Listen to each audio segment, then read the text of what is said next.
C'est pas facile. C'est pas facile de prendre la parole après, derrière un film comme ça, qui ne vous laisse pas indifférent.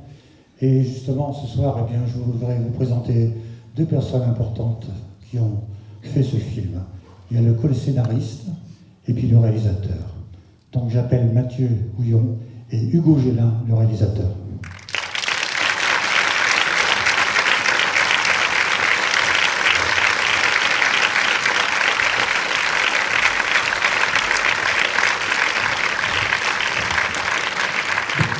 Allô? Bonsoir. Ça marche? Oui, voilà, c'est le film, je l'ai terminé il n'y a pas longtemps.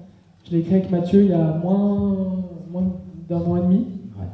Et on a fait ça très très vite, on a écrit vite parce qu'il fallait vite tourner, sinon Omar n'était plus disponible, etc. etc. Et tout s'est fait très vite et aujourd'hui c'est l'aboutissement d'un long travail et c'est très très très réjouissant de voir une salle remplie comme ça devant son film. On l'a fini il n'y a pas longtemps le film et donc voilà. Donc en fait vous êtes quasiment les premiers spectateurs à le découvrir bien avant Paris. Oui.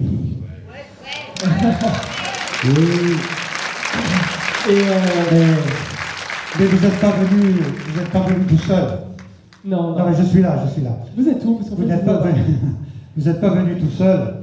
Et ce soir, je voudrais que vous fassiez quand même une ovation à cette petite princesse que vous avez vécu 2 heures avec elle.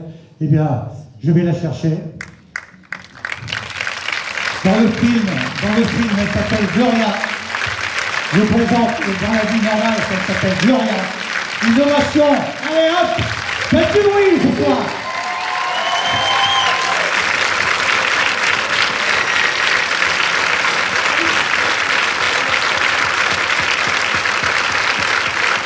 Allez, Raphaël. Là-bas, on va venir vers vous.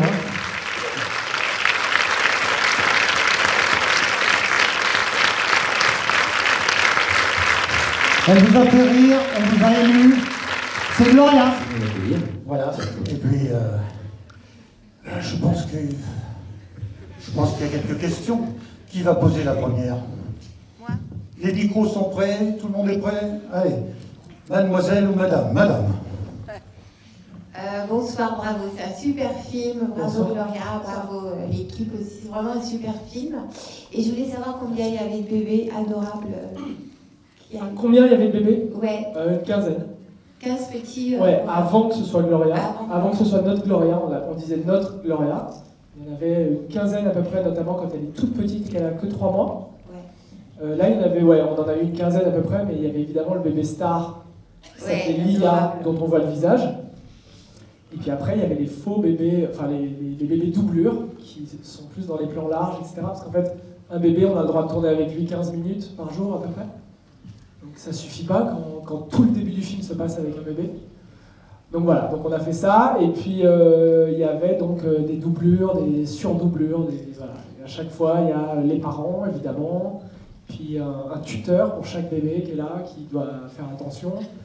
Et on doit avoir une loge pour chaque bébé, enfin bon, c'est toute une infrastructure. Et il y avait des frères et sœurs, enfin il y avait des sœurs, parce qu'il y a une petite ressemblance quand même entre quand elle marche et tout ça. Non.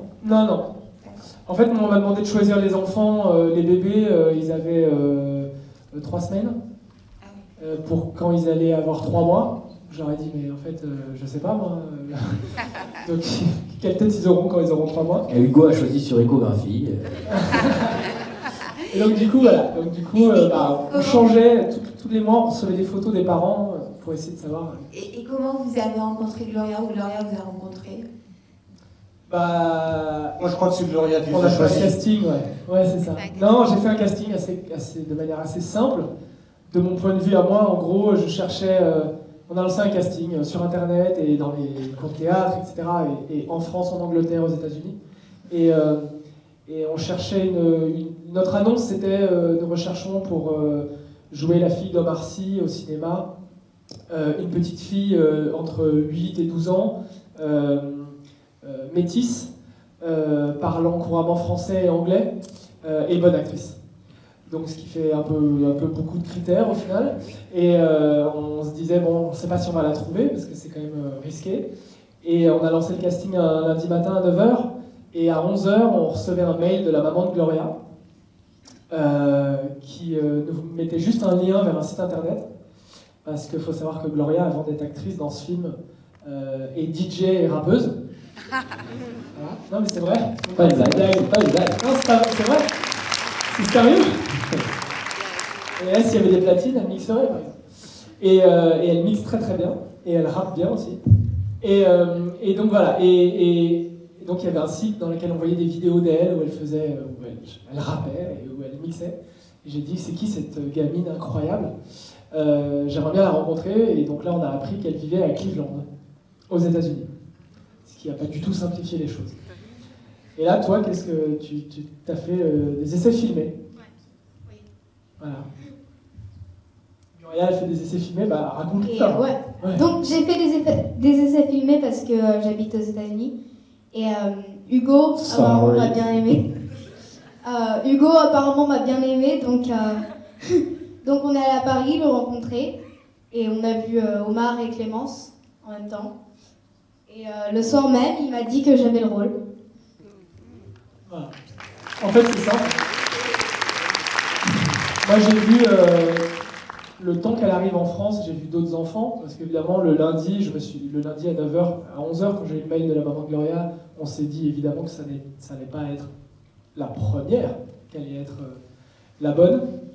Et donc, on a vu plein d'autres filles, et évidemment, c'était la première. Donc, on aurait pu arrêter le casting à midi, en fait. On aurait économisé du temps. Mais tout de suite, Gloria, ce qui s'est passé, c'est qu'elle était extrêmement naturelle et extrêmement professionnelle en même temps, les deux. Et donc, c'était une évidence tout de suite, quoi. Voilà. Le sujet est quand même assez délicat, en fait, au final. Et j'admire énormément la manière dont vous l'avez abordé. Comment vous avez eu cette idée? Alors, merci déjà, c'est gentil. Et puis, en fait, moi personnellement, je venais de terminer l'écriture de mon deuxième scénario, mon deuxième film. Ça c'était en mars de l'année 2015.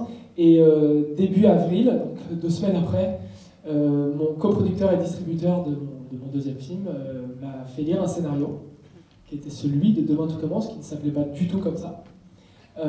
Et qui était adapté librement d'un film mexicain, mais il y avait déjà un scénario adapté en français, etc. Et il m'a dit, voilà, on aimerait beaucoup savoir si ça t'intéresserait de faire ce film.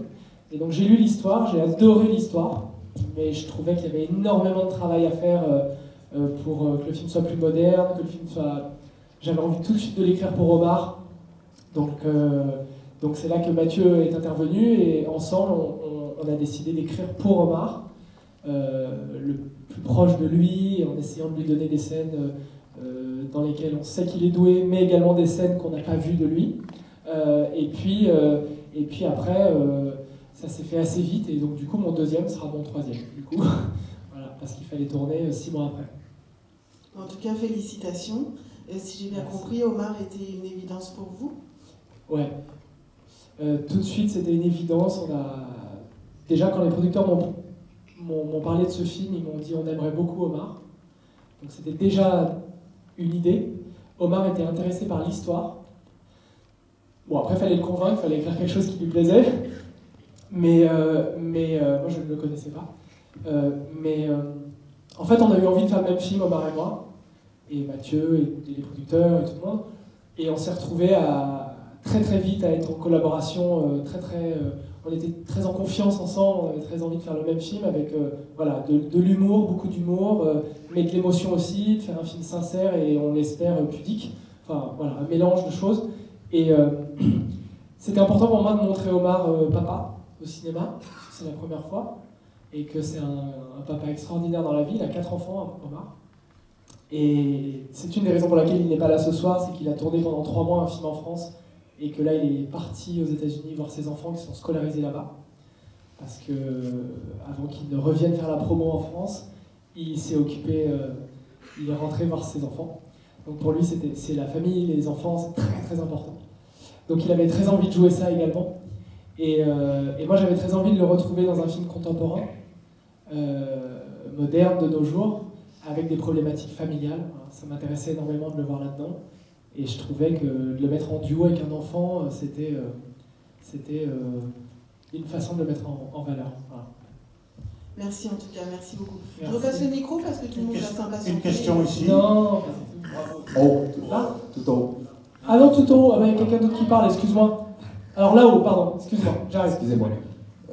Bonsoir. Bonsoir, je tenais à vous féliciter pour ce film qui m'a beaucoup touché. Merci, monsieur. Parce que ça ressemblait étrangement à des périodes de ma vie. Et je suis encore ému, quoi. Malgré que ce soit quelque chose de plutôt inventé, j'ai vu pas mal de choses qui, sur les thèmes, sur la juridiction, sur les droits de la famille, etc., que vous mettez en avant, et que je trouve que c'est important de dire que les pères, en fait, ne sont pas que des géniteurs. Merci, monsieur. Bah oui, c'était... Merci à vous. J'ai aussi beaucoup aimé la façon dont le scénario du fil en aiguille a été amené, puisqu'il a été d'une extrême sincérité, d'une extrême franchise. Et je suis extrêmement ému, quoi. Merci beaucoup. Merci. Merci à vous, vraiment, merci. Merci beaucoup. Très très bonne question, en tout cas. Je plaisante. Monsieur, bonsoir. Bonsoir. Moi, le petit problème. Ah, vous avez mon micro? Ouais. Vous avez mon micro, il marche pas. Attendez. Merci. Votre film, moi qui regarde beaucoup de films au cinéma, il s'inspire, je ne sais pas s'il s'inspire de l'histoire vraie ou pas, et il ressemble étrangement à l'histoire de Will Smith avec le film À la recherche du bonheur, Ah ouais? avec l'acteur Will Smith et son fils. Bien sûr, son vrai fils. Voilà. Donc je voulais savoir si vous êtes inspiré aussi de cette histoire-là, non? Bah en fait, c'est marrant parce que on m'a déjà fait la remarque, et bon déjà merci. Et on m'a fait la remarque en fait, mais je crois que c'est beaucoup à cause de l'affiche. L'affiche ressemble un peu au film avec Will Smith. Peut-être au titre également, qui sont des titres un peu, voilà, qui sont pas des titres comédie, qui sont censés tout de suite faire rire, etc. Et puis après, évidemment, il y a un duo entre un papa et son enfant seul. Donc nous, on a pensé à beaucoup de films. On a pensé au Kid de Charlie Chaplin, qu'on adore, et qui raconte également l'histoire d'une maman qui a besoin de son enfant, quand même. Et puis, on a pensé à La vie est belle de Roberto Benigni, qui est également un duo entre un père et son enfant, et une manière de voir la vie, d'essayer de la rendre la plus magique possible aux yeux de son enfant, quitte à mentir. Et également à la recherche du bonheur, bien sûr, parce que forcément on fait une analogie assez facile entre Omar et Will Smith, entre leur charisme, leur sympathie, leur talent. Je crois qu'on a laissé plus de place à la comédie, à la légèreté aussi, parce que je trouve que c'est le meilleur moyen le contraste est souvent pour moi le meilleur moyen d'être ému, c'est parce que j'ai rigolé un peu avant. Et souvent j'aime bien rigoler et en fait me rendre compte que j'ai les larmes aux yeux en même temps. Voilà. Là où dans le film de Gabriel Muccino, qui est un grand film et dont je ne me permettrai jamais de me comparer, mais c'est un vrai drame assumé du début à la fin, quoi. Et d'ailleurs c'était une histoire vraie, le film de Gabriel Muccino. Il existe vraiment ce monsieur qui a fait ça. Mais merci, oui, c'est super. Bonsoir. Bonsoir. Alors, félicitations à votre fille et félicitations à la petite. Merci, je voulais dirais. poser la question, est-ce que l'affiche résume le film? C'est à vous de nous dire. C'est-à-dire que, bon, des échanges de sourires, de regards, et sa main sur son cœur. Quand on a vu le film, on peut dire ça, ouais. Mais ça a été réfléchi au départ? Non, ça n'a pas été réfléchi. Ça n'a pas été réfléchi, mais après on a choisi cette photo quand même. Il faut savoir que cette photo, on l'a faite à Marseille, sur un plongeoir, à l'extérieur, devant une piscine, pour faire le plan où il tombe dans la piscine à la fin. Et là, c'était juste avant la première prise, et je sais pas ce que vous vous êtes dit, mais en fait, vous rigolez vraiment. En fait, c'est une photo de making-of, en fait. C'est une photo où ils attendent avant de sauter, en fait. et on a volé cette photo de eux deux. Et moi, ce qui me plaît beaucoup, c'est leurs mains, c'est comment Gloria est habillée, c'est le fait qu'ils soient en pied tous les deux, et c'est leur regard, leur complicité. Mais c'est vrai qu'après, on s'est tous dit, en plus, elle a la main sur le cœur. Quoi. Voilà. Mais pas forcément pour indiquer la maladie, plus pour dire qu'il y a du cœur dans le film, enfin, voilà, quelque chose comme ça. Mais on se l'est dit après, on s'est pas dit, viens, on fait une photo avec la main sur le cœur. Non, ça, c'est les hasards de ce métier. Des fois, on interprète encore mieux que ce qu'on avait voulu faire. Voilà. Né avec Omar Sy. Pour moi, il n'y en avait pas qu'une, pardon. Une des scènes serait peut-être les pirates, parce que c'était drôle. J'avais pas beaucoup de répliques, de textes, et vous étiez déguisés. On était déguisés, donc c'était drôle. C'est bizarre parce qu'en plus, moi j'adore cette scène. C'est une scène que j'aime beaucoup. J'arrivais pas à couper le. Ouais, d'accord. Moi, je trouve, je me permets juste de le dire, je trouve que c'est une des scènes où t'es la mieux en plus. J'adore comment tu joues dans cette scène. Donc, comme quoi, faut que tu t'amuses, même si c'est pas une scène drôle à la base. Toi, t'es triste dans cette scène. Et le parc d'attractions, parce que c'était cool. Et entre les scènes, j'ai pu faire tout le parc. Ça se joue pas grand chose, hein, vous voyez. T'as fait tout le parc entre les scènes ? D'accord, je suis au courant. Moi, j'ai pas fait, je suis dégoûté.